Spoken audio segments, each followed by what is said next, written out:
भगवान शिव कहते हैं, किस पाप के कारण दुख देने वाली संतान प्राप्त होती है। एक बार देवर्षि नारद नारायण नारायण का जाप करते हुए कैलाश में आते हैं और भगवान शिव को प्रणाम करते हुए कहते हैं, हे देवों के देव महादेव, आपको मेरा सादर प्रणाम।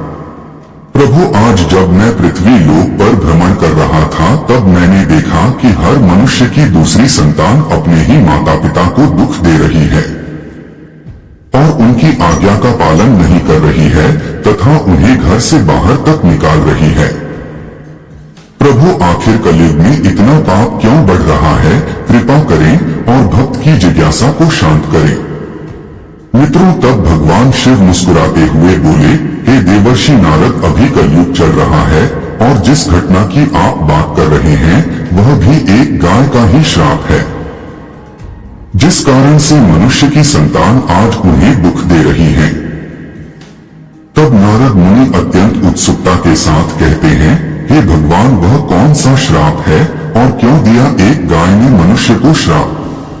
तब मित्रों, भगवान शिव कहते हैं, हे नारद, आज मैं आपकी सारी शंका को दूर करता हूँ, किंतु आपको इस कथा को ध्यान से पूरा सुनना होगा और मानव जाति के कल्याण हेतु इसका प्रसार करना होगा। जो भी स्त्री तथा पुरुष इस कथा का श्रवण करेगा उसके सारे पाप नष्ट हो जाएंगे और उसे मुक्ति मिल जाएगी और उन पर मेरी कृपा दृष्टि सदैव बनी रहेगी। फिर मित्रों, नारद मुनि कहते हैं, हे प्रभु, मैं ऐसा ही करूंगा। मेरा सौभाग्य है जो इस कथा का श्रवण करने का अवसर आज मुझे मिला है। मित्रों, भगवान शिव कहते हैं, हे नारद, इस विषय में अब हम तुम्हें एक प्राचीन कथा सुनाते हैं, तुम ध्यान से सुनो। फिर भगवान कथा को शुरू करते हैं। पूर्व काल की बात है, तभी कलयुग की शुरुआत होने वाली थी और कली का असर मनुष्य जीवन पर पड़ रहा था। जो तुंगभद्रा नदी के तट पर एक उत्तम नगर बसा हुआ था, वहाँ सभी वर्गों के लोग अपने अपने धर्मों का पालन करते थे और सत्य एवं सत्कर्म में लगे रहते थे। उस नगर में मनोहर नाम का एक ब्राह्मण रहता था, जो कि समस्त वेदों का विशेषज्ञ और सभी प्रकार के धार्मिक कार्यों में आगे रहता था। वह ब्राह्मण दूसरे सूर्य की तरह अत्यंत तेजस्वी जान पड़ता था। मनोहर धनवान ब्राह्मण होने के बावजूद भी भिक्षा मांगते हुए जीवन निर्वाह करता था। उसकी पत्नी का नाम यशोदा था। वह अत्यंत सुंदर थी, मानो कि स्वर्ग की अप्सरा हो, तथा उसका जन्म भी अच्छे कुल में हुआ था। फिर भी वह स्वभाव से बड़ी हठीली और क्रूर थी। उसे अपने सौंदर्य और धन का बड़ा घमंड था। वह हमेशा ही दूसरे लोगों की निंदा किया करती थी, परंतु घर का कामकाज करने में बड़ी ही बहादुर थी। वह बहुत कंजूस भी थी। फिर भगवान शिव कहते हैं, हे नारद, उसे झगड़ा फसाद करना, चुगली करना, यह सब तो उसके व्यसन थे, अपितु वे दोनों पति पत्नी बड़े प्रेम से रहते थे, फिर भी उन्हें कोई संतान नहीं थी। इसी कारण से धन जायदाद तथा घर आदि कोई भी वस्तु उन्हें सुखद नहीं जान पड़ती थी। कुछ समय के पश्चात उन्होंने संतान प्राप्ति के लिए एक धर्म यज्ञ किया। वे गरीबों को सदा गौ, भूमि, सुवर्ण और वस्त्र आदि दान करने लगे। उन्होंने अपने धन का आधा भाग धर्म के मार्ग में खर्च कर दिया था, फिर भी उन्हें न कोई पुत्र या पुत्री न हुआ। इस कारण से ब्राह्मण को बड़ी चिंता हुई और वह अत्यंत दुखी होकर एक दिन घर छोड़कर वन में चला गया। वन में चलते चलते वहां दोपहर के समय उसे प्यास लगी, इसलिए वह एक नदी के किनारे गया और वहां जल पीकर बैठ गया। संतान न होने के दहक से उसका सारा शरीर सूख गया था। वह अत्यंत कमजोर और दुखी रहने लगा था, मानो जैसे कि उसके शरीर में प्राण नहीं हो। मित्रों, फिर भगवान शिव कहते हैं, हे नारद, उस ब्राह्मण की पूजा पाठ और ईश्वर भक्ति को देख स्वयं भगवान श्री हरि विष्णु एक सन्यासी का रूप धारण करके उसी नदी के पास जा पहुँचे। ब्राह्मण के वहां बैठने के 2 ही घड़ी बाद वे सन्यासी वहां आए। उन्होंने भी नदी में से जल पिया और दूसरी तरफ बैठे ब्राह्मण को देखा। तब मनोहर उस सन्यासी को देखकर उनके चरणों में मस्तक झुकाकर जोर जोर से सांस लेते हुए उनके सामने खड़ा हो गया। तब सन्यासी ने पूछा, हे ब्राह्मण, तुम रोते क्यों हो? तुम्हें कौन सी चिंता सता रही है? तुम शीघ्र ही मुझसे अपने दुख का कारण बताओ। फिर भगवान शिव कहते हैं, हे नारद, ब्राह्मण ने कहा, हे मुनि, मैं अपना दुख क्या कहूँ? यह सब मेरे पूर्व जन्म के पापों का संचित फल है। मेरी कोई संतान नहीं है, इससे मेरे पितर भी दुखी हैं। मेरे पूर्वज मेरी दी हुई जलांश को जब पीने लगते हैं, उस समय उनकी दयनीय अवस्था देखकर मेरा हृदय विचलित होता है। देवता और ब्राह्मण भी मेरी दी हुई वस्तुओं प्रसन्नता पूर्वक नहीं लेते। संतान के दुख से मेरा संसार सुनासा हो गया है। अब मैं यहाँ इस नदी के पात्र में प्राण त्यागने के लिए आया हूँ। संतानहीन पुरुष का जीवन धिक्कार के योग्य है। जिस घर में कोई संतान या कोई बाल बच्चे ना हो, वह घर भी धिक्कार देने योग्य है। निसंतान पुरुष के धन को भी धिक्कार है तथा संतानहीन कुल भी धिक्कार के ही योग्य है। मैं अपने दुर्भाग्य को कहाँ तक बताऊं? हे मुनि, मैं जिस गाय को पालता हूँ वह भी सर्वथा वंध्या हो जाती है। मैं जिसको रोकता हूँ उस वृक्ष में भी फल नहीं लगते। इतना ही नहीं, मेरे घर में बाहर से जो फल आता है वह भी शीघ्र ही सूख जाता है। जब मैं ऐसा अभागा और संतानहीन हूँ तो इस जीवन को रखने से क्या लाभ है? फिर भगवान शिव कहते हैं, हे नारद, यह कहकर वह ब्राह्मण दुख से व्यथित हो उठा और उन सन्यासी बाबा के पास फूट फूट कर रोने लगा। सन्यासी के हृदय में बड़ी करुणा भर आई। उन्होंने ब्राह्मण के ललाट में लिखे हुए विधाता के अक्षरों को पढ़ा और सब कुछ जानकर विस्तार पूर्वक कहना आरंभ किया। तब सन्यासी ने कहा, हे ब्राह्मण, सुनो, मैंने इस समय तुम्हारा प्रारब्ध देखा है। उससे मालूम पड़ता है कि 7 जन्मों तक तुम्हारी कोई संतान किसी भी प्रकार से नहीं हो सकती। अब तुम संतान का मोह छोड़ दो, क्योंकि यह महान अज्ञान है। देखो, कर्म की गति बड़ी प्रबल है। अब तुम विवेक का आश्रय लेकर संसार की वासना त्याग दो। हे वत्स, पूर्व काल में संतान के ही कारण राजा सगर और अन को दुख भोगना पड़ा था। इसलिए अब तुम कुटुंब की आशा छोड़ दो, इसी में तुम्हारी भलाई है। त्याग में ही सब प्रकार का सुख है। तब ब्राह्मण कहता है, हे बाबा, विवेक से क्या होगा? मुझे तो जैसे बने वैसे पुत्र ही दीजिए, नहीं तो मैं शोक से मूर्छित होकर आपके आगे ही प्राण त्याग दूंगा। पुत्र आदि के सुख से हीन यह संन्यास तो सर्वथा नीरस ही है। संसार में पुत्र पौत्रों से भरा हुआ गृहस्थ आश्रम सरस है। मित्रों, भगवान शिव कहते हैं, हे नारद, ब्राह्मण का यह आग्रह देख श्री हरि रूपी सन्यासी ने कहा, देखो, विधाता के लेख को मिटाने का हठ करने से राजा चित्रकेतु को भी कष्ट भोगना पड़ा था। भाग्य ने जिसके पुरुषार्थ को कुचल दिया हो, ऐसे पुरुष के समान तुम्हें पुत्र से सुख नहीं मिलेगा। फिर भी तुम हट करते जा रहे हो। तुम्हें केवल अपना स्वार्थ ही सूझ रहा है। मैं तुमसे क्या कहूँ? मित्रों, फिर भगवान शिव कहते हैं, हे नारद, अंत में ब्राह्मण का बहुत आग्रह देख सन्यासी ने उसे एक फल दिया और कहा, इसे तुम अपनी पत्नी को खिला देना। इस फल के बीज के कारण उसे एक पुत्र होगा। और हाँ, तुम्हारी स्त्री को बताओ कि वह 1 वर्ष तक सत्य, शौच, दया और दान के नियमों का पालन करते हुए प्रतिदिन एक ही समय भोजन करे। इससे उसका बालक अत्यंत शुद्ध स्वभाव वाला होगा। ऐसा कहकर वे महात्मा चले गए और ब्राह्मण अपने घर लौट आया।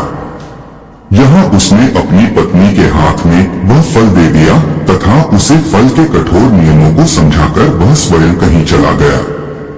मित्रों, फिर उसकी पत्नी तो कुटिल स्वभाव की थी ही। वह अपनी सखी के आगे रो रो कर इस प्रकार कहने लगी, अरे सखी, सुनती हो, मुझे तो बड़ी भारी चिंता हो रही है। मैं तो इस फल को नहीं खाऊंगी। इस फल को खाने से मुझे गर्भ रहेगा और गर्भ से पेट बढ़ जाएगा। फिर तो मेरा खाना पीना कम होगा।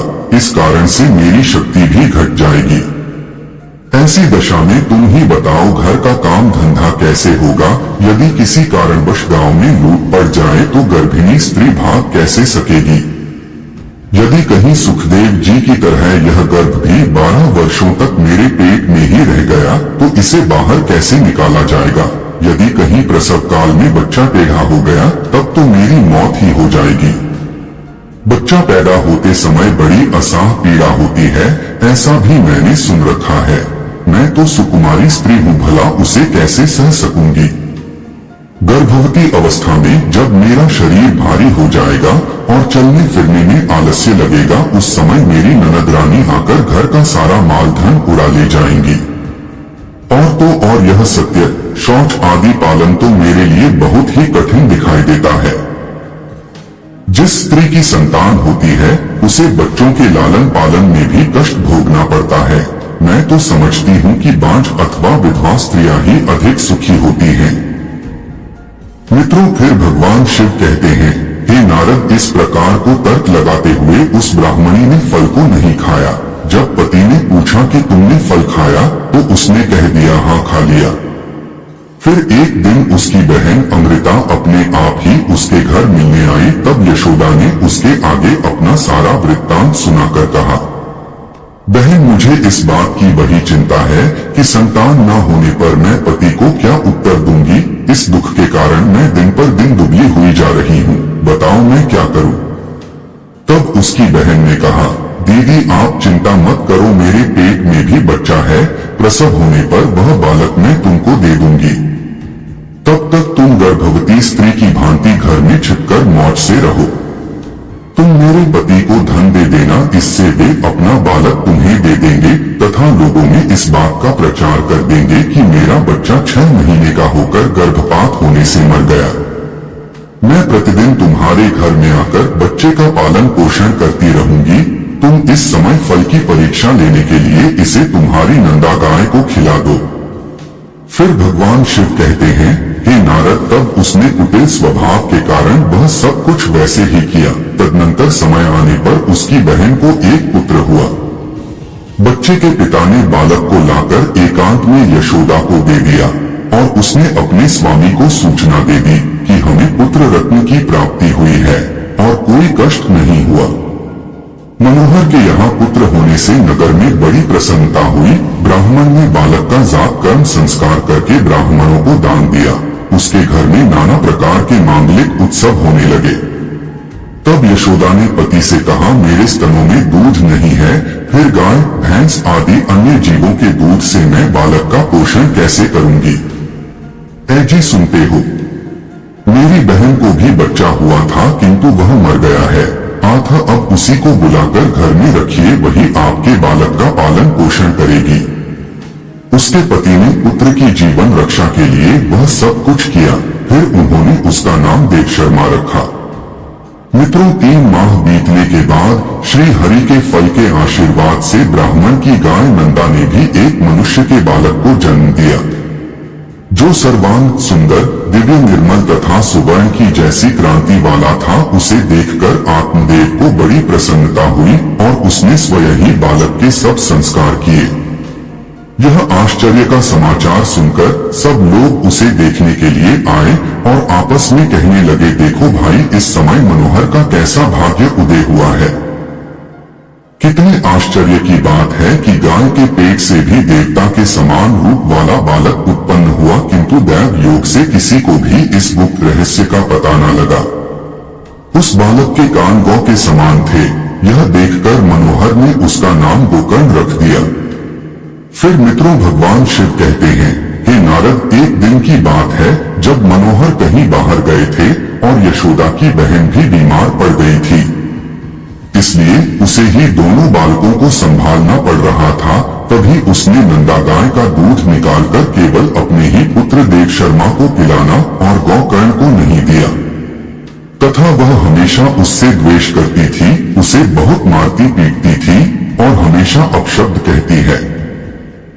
फिर उसी दिन यशोदा के मन में विचार आया कि आज घर पर कोई नहीं है, यही सही मौका है इसे ठिकाने लगाने का, क्योंकि भविष्य में गोकर्ण भी उनकी जायदाद का वारिश बनने वाला था, जबकि उसका ही पुत्र इस सारे धन का अकेला वारिश होगा।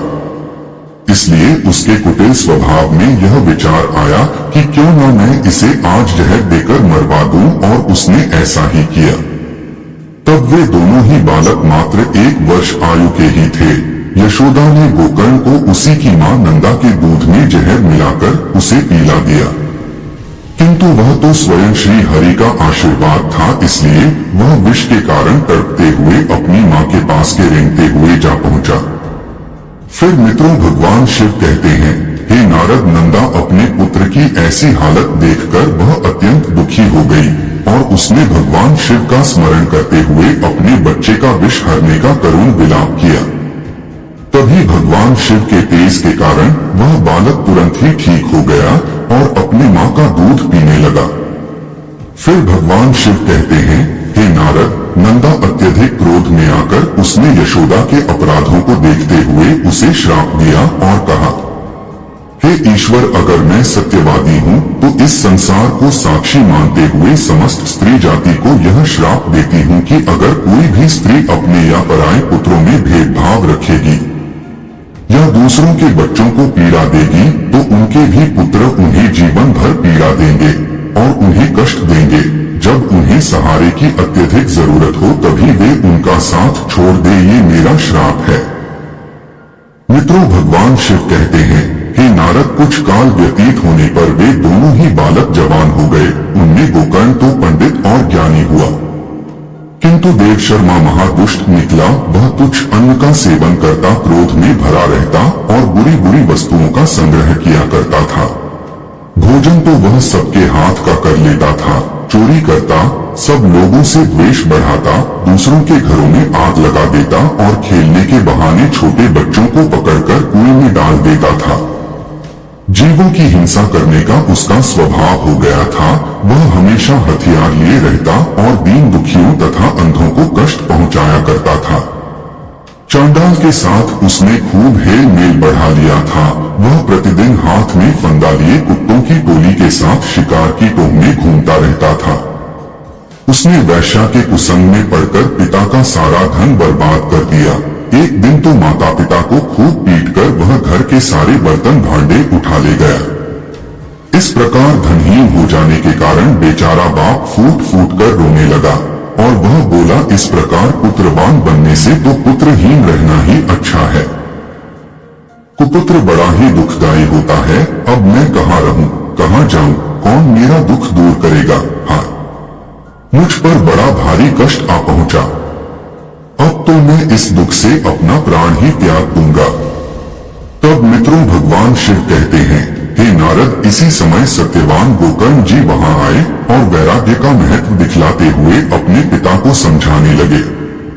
पिताजी, इस संसार में कुछ भी सार नहीं है, दुख ही इसका स्वरूप है। यह जीवों को मोह में डालने वाला है।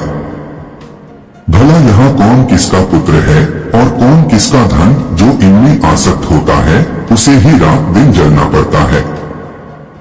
इंद्र अथवा चक्रवर्ती राजाओं को भी कोई सुख नहीं है।